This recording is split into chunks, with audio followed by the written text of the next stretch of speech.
22. The masterpiece of the greatest creator, the beauty of nature. While learning about Introduction to Literature, our teacher told us, we are surrounded by beauty.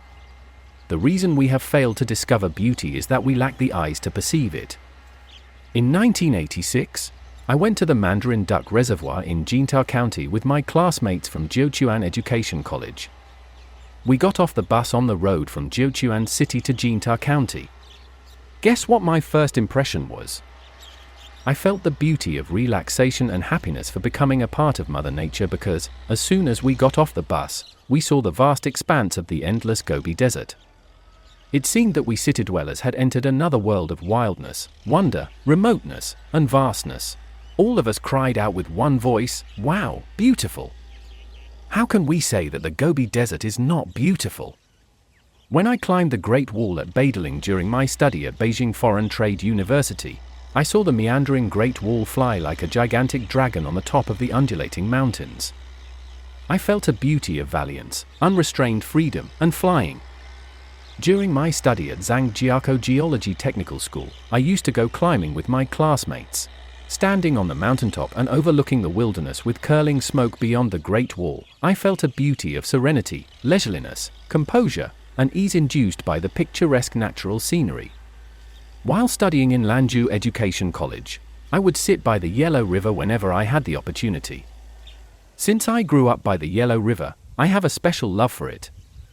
Watching the surging and rolling river flow in its meandering course, I felt that my thinking had been carried to a remote place, and I was filled with the aesthetic feeling of surging emotions and endless yearnings.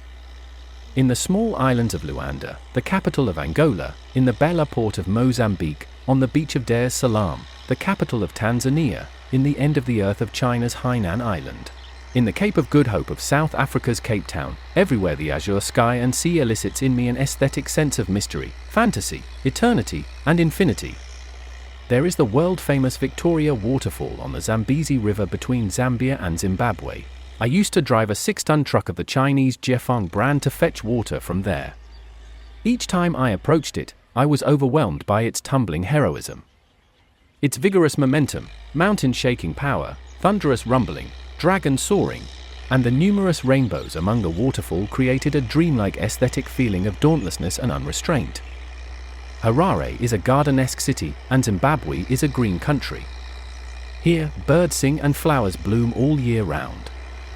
Everywhere, you can see lush and green foliage. For years, I wandered among the green mountains and rivers. Under the blue sky and white clouds, the trees, flowers, and grass are extremely beautiful. I have not been to a prairie, but a dance I learned in middle school has always been lingering in my mind. The dance sings praise of the prairie of Hulenba in Inner Mongolia, the galloping courser, the herds of sheep, the drifting white clouds in the blue sky, and clusters of small flowers dotting the endless stretch of greenland. In my imagination, the prairie is refreshing and intoxicating, and I long for it. The Gobi Desert, mountains, fields, rivers, oceans, creeks, and waterfalls, the blue sky and white clouds, flowers, grass, and trees, all are beautiful. The prairie, even in imagination, is also very beautiful.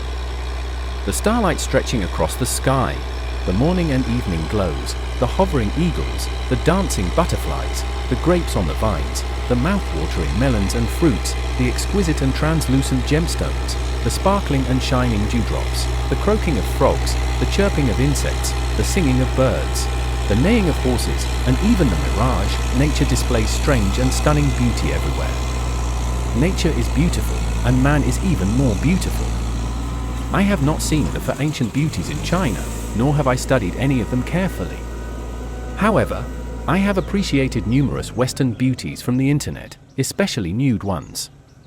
I have been deeply influenced by Buddhism, Christianity, and Confucianism, but the power of beauty is so great that it can cause the complete collapse of my moral defense line.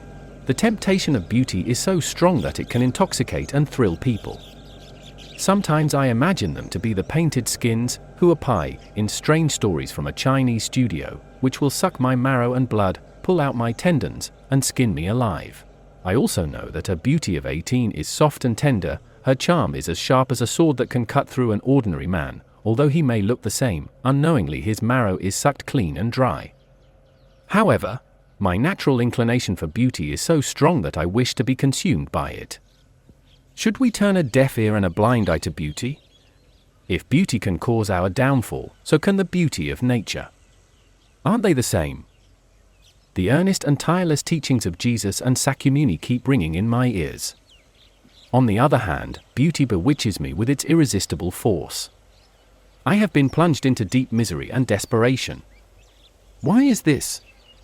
I ponder, I repent, I hate myself, and I pity myself. What should I do? I cannot help but look for the greatest creator, pleading for a definitive answer. Who has bestowed beauty upon everything? If a person has no other purpose than mere survival, they will need nothing more than a kennel and a basin of pig feed. Why should everything be given a beautiful appearance? Finally, I have found the answer. The beauty of everything has been created by the greatest creator, who intended for us to enjoy the beauty of life.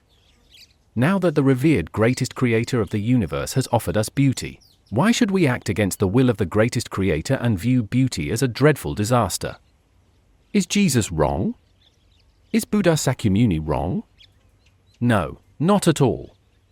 Honey is sweet, but if we cannot extricate ourselves from it, we may put our lives and wonderful future at stake, which is quite unworthy. We must heed the painstaking advice of God and Buddha. However, now that all beauty has been created by the greatest creator, we are entitled to enjoy it. All beauty should be shared and not privatized. Everyone is greedy and exclusive by nature. When one cannot possess certain beauty, they will try every means to decry it and prevent others from enjoying it. I praise all of you beautiful men and women, and through you, I praise the greatest creator.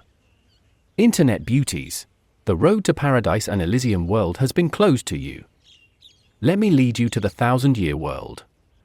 You have shown your beauty to the world and the public. You are not monsters, nor are you sprites. But remember, your beauty is given by the greatest creator. You should always remember the favor of the greatest creator and feel indebted to and love him. However, it will be a different story if you use your beauty for evil. Beauty is the masterpiece of the greatest creator, and the existence of beauty is the best evidence of the existence of the greatest creator.